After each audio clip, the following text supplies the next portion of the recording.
पहला प्रश्न ये है कि मंडी लोकसभा क्षेत्र की जनता आपको वोट क्यों दे और आपकी प्राथमिकता क्या रहेगी उसके लिए? वोट सर इसलिए दे, दूसरे जो आज तक एमपी बने, चाहे किसी पार्टी विशेष से बने, हमारा इलेक्शन कई बोलते हैं 1948 से, एक्चुअल में इलेक्शन हमारा 1952 से शुरू हुआ है।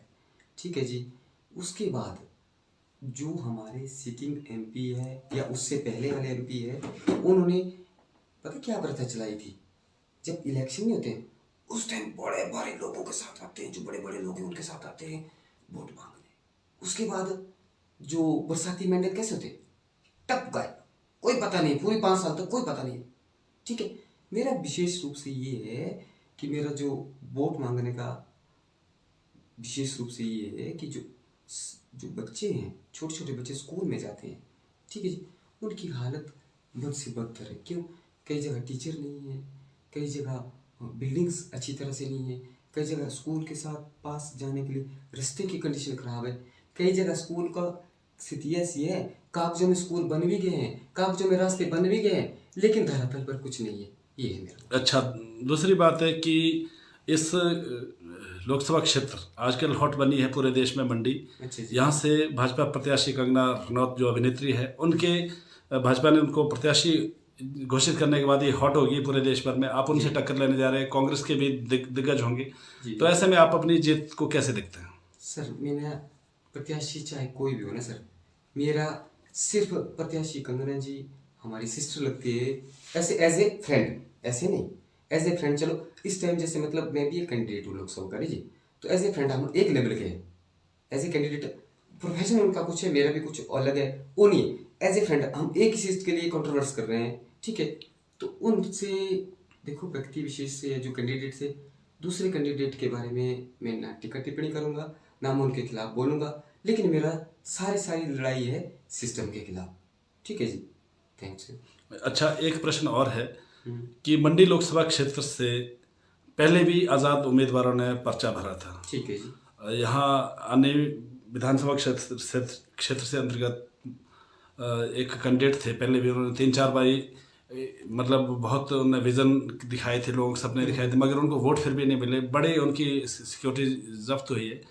तो ऐसे में आप एक जीत की उम्मीद कैसे रख सकते हैं? सर जो फाइट करता है जीत के लिए करता है, उसका रिकॉर्ड भी मेरे पास है। किसी को 1845 वोट मिले, किसी को 2100 वोट मिले, किसी को 2400 वोट मिले, CPIM को 14,168 वोट मिले, कांग्रेस वाले को आश्चर्य शर्मा का 2019 की बात कर रहा हूँ मैं, जो उसके बाद उपचुनाव में उसकी बात नहीं कर रहा हूँ, 2,94,000 वोट मिले हमारे राम स्वरूप जी को। अच्छा, एक बात मैं और कहना चाहूँगा, आपका जो वोटर जो है, वोटर के कई ग्रुप है, जैसे महिला है, स्टूडेंट्स है, किसान है, कर्मचारी है, तो आपको किस वर्ग से ज़्यादा उम्मीद है? सर जी मैं आपको क्या बताऊं, बच्चे जो है ना, छोटे बच्चे, वो महिला के भी है, स्टूडेंट्स के भी है और बड़ों के भी है। स्टूडेंट्स के वो छोटे भाई हुए, बुजुर्ग के हुए बट्टे, महिला के हुए बेटे, अगर लड़की है उसके हुए भाई। सबसे पहले बच्चों का भविष्य बनाना चाहता हूँ मैं। बच्चों का भविष्य बन गया तो सबका भविष्य बन गया। ठीक है, दैट्स ऑल। ठहरो, एक प्रश्न ओके। और जो मंडी लोकसभा क्षेत्र है, इसमें एक जनजातीय जिला भी है, जनजातीय क्षेत्र भी है। जनजातीय क्षेत्र के लिए क्या कुछ आपकी प्राथमिकता रहेंगी अगर आप जीत जाते हैं? भरमौर भी है, लाहौल स्पीति जिला पूरा है, किन्नौर जिला है इसमें। ठीक है जी, मैं जानता हूँ। तो उसके लिए क्या कुछ रहेंगे? जनजातीय क्षेत्र है, उसके लिए ठीक है, अच्छी बात है, जनजातीय क्षेत्र है, लेकिन फाइनेंशियल रूप में जनजातीय क्षेत्र नहीं है। फाइनेंशियल रूप में आप खुद विजिट करो, वहां जाके देखो,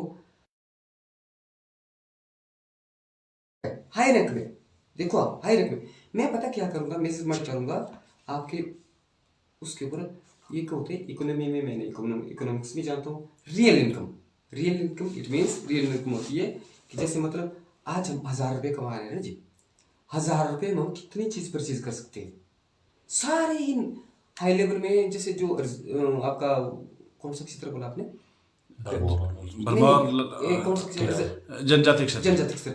जनजातीय क्षेत्र को जो हमारी कैटेगरी मिली है, जो रिजर्व कैटेगरी मिली है, उसकी वजह से वो बहुत आगे निकल चुके हैं।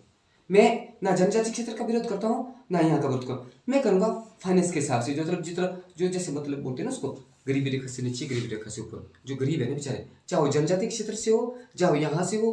अब देखो ना बड़े भाई, अगर हमारे जो सरकारी स्कूल है ना, वो चाहे जनजाति क्षेत्र में भी है, यहाँ भी है। फर्स्ट मोटिव मेरा रीढ़ की हड्डी बनानी है, मैंने तैयार करनी है, सब जगह होगी, वहाँ भी होगी, यहाँ भी होगी। यानी कि आपका कहने का मतलब है आप जो समान रूप से सभी सभी के समान रूप से, कोई कास्ट विशेष नहीं, कोई धर्म विशेष नहीं। हमारे हिंदू भाई भी सब हमारे आप अपने हैं, क्योंकि सब ऑल जो इंडियन, सब इंडियंस हैं बड़े भाई, कोई किसी के साथ भेदभाव नहीं है। हाँ, उसके साथ भेदभाव किसी के साथ नहीं होगा, ठीक है। ये मेरी प्रायोरिटी रहेगी, और मैनिफेस्टो में भी मैं यही चीज दूंगा। लेकिन जो मैनिफेस्टो होगा उसके साथ साथ मैं स्टाम्प पेपर पे लिख दूंगा। स्टाम्प पेपर क्या दोगे इस पर लिस्ट की? जो मेरी ये है कंडीशन, जो मेरे ये वो है कि मैंने ये करना है जी। स्टाम्प पेपर आज तक किसी भी उम्मीदवार ने, प्रधानमंत्री से लेकर किसी में नहीं। मैनिफेस्टो में कुछ और होता है, बाद में कुछ करते और है।